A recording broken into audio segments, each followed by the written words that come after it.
নমস্কার, আমি অ্যাস্ট্রোলজার সুজিত। আমার ইউটিউব চ্যানেলে সকল দর্শকদের স্বাগত জানাই। আজকের আলোচ্য বিষয় মাসিক রাশিফল জানুয়ারি 2026, মীন রাশি এবং মীন লগ্ন 2026 সালের জানুয়ারি মাস মীনের জন্য কেমন কাটবে সেই নিয়ে আজকের আলোচনা শুরু করব। এই আলোচনার মধ্যে থাকবে চাকরি, ব্যবসা, কর্ম, বিবাহিত জীবন, প্রেম, সন্তান, আর্থিক পরিস্থিতি, পরিবার ও পারিবারিক জীবন। সেই সাথে থাকবে প্রতিকার ও প্রতিবিধান। তাই আপনারা ভিডিওটি স্কিপ করে যাবেন না, ভিডিওটি মনোযোগ সহকারে শেষ পর্যন্ত শুনবেন, তাতে আপনাদেরই কাজে আসবে। তাই যারা আমার চ্যানেলে নতুন করে যুক্ত হয়েছেন তাদের প্রত্যেককে অনুরোধ করছি চ্যানেলটিকে সাবস্ক্রাইব করুন, তার সাথে সাথে অল নোটিফিকেশানটিকেও ক্লিক করে রাখবেন। এছাড়া ভাগ্যের দিক থেকে কোনো রকম সমস্যা থাকলে আমার সাথে যোগাযোগ করতে পারেন, তবে আমার কাছে ফ্রিতে কোনো ভাগ্য বিচার পাবেন না। ভাগ্য জানতে গেলে আগে বুকিং করতে হবে। এছাড়া আমি বাস্তু বিচার করে থাকি দীর্ঘ কয়েক বছর ধরে। আপনারা চাইলে আমার সাথে যোগাযোগ করতে পারেন, তবে বুকিং করার মতো সামর্থ্য না থাকলে অযথা কল করে সময় নষ্ট করতে যাবেন না। চলুন, হ্যাপি নিউ ইয়ার 2026 সকলকে প্রীতি ও শুভেচ্ছা জানিয়ে আজকের আলোচনায় এখান থেকে শুরু করতে চলেছে। 2025 সালে রাজ্য রাজনীতিতে অনেক অশান্তি, মারামারি, কোনোখানে রক্তপাত হতে দেখেছি আমরা সকলেই। অনেক রাশি লগ্ন তারাও ভীষণ কষ্টের মধ্যে ছিলেন, কিন্তু মীন রাশির জাতক বা জাতিকাদের বাড়িতেও ভীষণ অশান্তি, জ্বালা যন্ত্রণা, আর্থিক কষ্ট এই বিগত 2025-এ ফেস করতে হয়েছে। এবার আলোচনা করতে চলেছে 2026-এর প্রথম মাস অর্থাৎ জানুয়ারি মাস মীনের জন্য কেমন যাবে। কালপুরুষের দ্বাদশ রাশি মীন, বৃহস্পতি দ্বারা প্রভাবিত জলতত্ত্বের রাশি। এই রাশিতে শনি অবস্থান করে রয়েছে, যার কারণে শনির সাড়ে সাথে চলছে। এই রাশি অত্যন্ত সফট, অত্যন্ত নরম, ভীষণ জ্ঞানী এই রাশির জাতক বা জাতিকারা। এদের মধ্যে প্রত্যেকটি কাজের সিস্টেম লক্ষ্য করা যায়, তবে এদের মধ্যে কিছু দোষ সেটাও লক্ষ্য করা যায়। সেটি হলো এরা অত্যন্ত সেন্সিটিভ, ইমোশনাল এবং এদের মধ্যে প্রচণ্ড ইগো কাজ করতে লক্ষ্য করা যায়। যদি কোনো ব্যক্তির জ্ঞান বিদ্যা এসব লঙ্ঘন করার চেষ্টা করেন, কেউ খোঁচা দিয়ে থাকেন, তাহলে কিন্তু তৎক্ষণাৎ সেই স্থান তারা পরিত্যাগ করে থাকেন। এরা অপমান সহ্য করতে পারেন না, এরা সবসময় মান সম্মান পছন্দ করেন।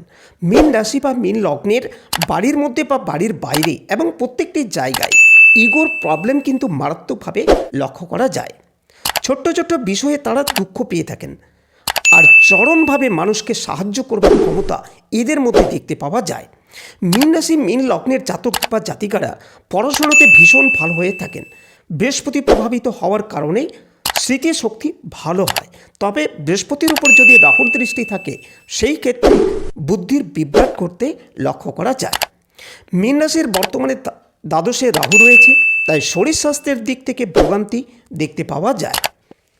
ব্যক্তিবিশেষে অবস্থা পরিবর্তন হতে পারে, সবসময় অস্থিরতা কাজ করবে, আত্মবিশ্বাসের অভাব লক্ষ্য করা যাবে, বিশেষ কোনো কাজ হয়েও হবে না। এই অস্থিরতায়, এই সমস্যার কারণে বেশ কিছুটা সমস্যার মধ্যেই রয়েছেন মীন রাশি মীন লগ্নের জাতক বা জাতিকারা। তার সাথে সাথে ষষ্ঠভাবে কেতু থাকার কারণে কিছু সিদ্ধান্ত নিতে ভুল করছেন। ডাক্তার দেখানো দরকার, কিন্তু মীন এই ক্ষেত্রে দেরি করছেন। পড়াশোনার ক্ষেত্রটি বেশ ভালো, ব্যক্তিত্বের বিকাশ করতে দেখতে পাওয়া যাবে।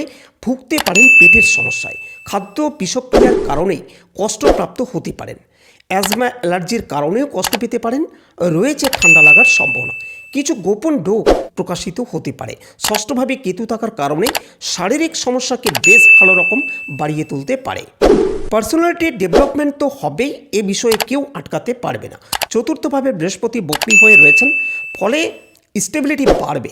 এক্ষেত্রে সিদ্ধান্ত চিন্তা ভাবনা চিন্তা করে নেবেন। উচ্চশিক্ষায় উন্নতি রয়েছে, কনসেন্ট্রেশন বাড়াতে সক্ষম হবেন। তার সাথে সাথে রেসপন্সিবিলিটি বাড়ছে। বাবা মা আপনার দিকে বড় মুখ করে বসে আছেন। ছেলে কবে বড় হবে, ছেলে কবে ভালো কিছু চাকরি পাবে, সেই দিকে তাকিয়ে রয়েছেন। তার কারণে আপনার উপর হালকা স্ট্রেস ফ্যাক্টর অবশ্যই কাজ করছে। যারা কম্পিটিটিভ এক্সামের জন্য পড়াশোনা করছেন বা পরীক্ষা দেবেন, তাদের উন্নতির সুযোগ অনেক বেশি। একাদশে মঙ্গল তুঙ্গস্থ হচ্ছেন, ফলে সাকসেস রেট বাড়বেই। এই বিষয়ে কোনো প্রকার সংশয় থাকছে না। গোপন বিষয়গুলিকে আরেকটু গোপন রাখার চেষ্টা করতে হবে। নান্দনিক বিষয়ের প্রতি আগ্রহ বৃদ্ধির সম্ভাবনা দেখতে পাওয়া যায়। পুরনো প্রেম ফিরে আসবে, নতুন করে প্রেমে পড়তে পারেন। রিলেশনশিপে কিছুটা উন্নতি আশা করা যায়। মীন রাশি মীন লগ্নের মানুষ তারা বাহন সংক্রান্ত বিষয়ে ডিসিশন নিতে পারেন। লগ্নে মার্গী শনি অবস্থান করে রয়েছে, তাই এই সময় একটা বাইক কেনার জন্য ভালো সময় রয়েছে। চতুর্থে বৃহস্পতি রয়েছে, বাড়ি ঘর সংক্রান্ত বিষয়ে সিদ্ধান্ত নেওয়া যেতে পারে। যারা নতুন বাড়ি বা জায়গা কিনতে চাইছেন তাদের বলবো অবশ্যই বাস্তু বিচার করিয়ে নেবেন, তবে বাড়ি বা জায়গা কিনবেন, অন্যথায় সমস্যার লক্ষ্য করা যাবে। ষষ্ঠে কেতু রয়েছে, সেই ক্ষেত্রে গোপন লিগ্যাল আইনি সমস্যা আপনার ক্ষেত্রে আসতে পারে। নাম যশ প্রভাব প্রতিপত্তি ইত্যাদি বাড়ছে, বিয়ের কথাবার্তা এগোতে পারে। স্বামী কিংবা স্ত্রীর শরীর স্বাস্থ্য নিয়ে অল্প বিস্তর দুশ্চিন্তা বাড়তে পারে, তার জন্য বাড়তি খরচের সম্ভাবনা লক্ষ্য করা যাচ্ছে। তবে খেয়াল রাখবেন, এই সময় একাদশে দ্বিতীয়পতি মঙ্গল রয়েছে। নবমপতি দ্বিতীয়পতি মঙ্গল একাদশে থাকার কারণে আয় উন্নতি বাড়বে, নতুন চাকরি প্রাপ্তির সম্ভাবনা রয়েছে। তবে খেয়াল রাখতে হবে লগ্নে শনি রয়েছে, তাই শরীরে ব্যথা যন্ত্রণা কষ্ট এগুলি বাড়বে। আবার এই শনি আপনাকে ধর্মপ্রবণ করে তুলবে। নতুন সম্পর্কে সংযুক্ত হতে পারেন, তবে এই ক্ষেত্রে তার সম্পর্কে জেনে বুঝে তারপর সম্পর্ক গড়তে যাবেন। পুরনো বন্ধুর মাধ্যমে উপকৃত হতে পারেন। ব্যাংক অ্যাকাউন্ট ফাইন্যান্স ওরিয়েন্টেড ডিসিশনের ক্ষেত্রে একটু বেশি কনসাস থাকতে হবে, সাবধান হতে হবে। গোপন শত্রুদের অ্যাভয়েড করে চলার চেষ্টা অবশ্যই করা উচিত। কোনো সময় অল্প বিস্তর গোপন শত্রুতা বাড়তে পারে এবং এরা ধীরে ধীরে আপনাকে ক্ষতির দিকে এগিয়ে নিয়ে যাবে।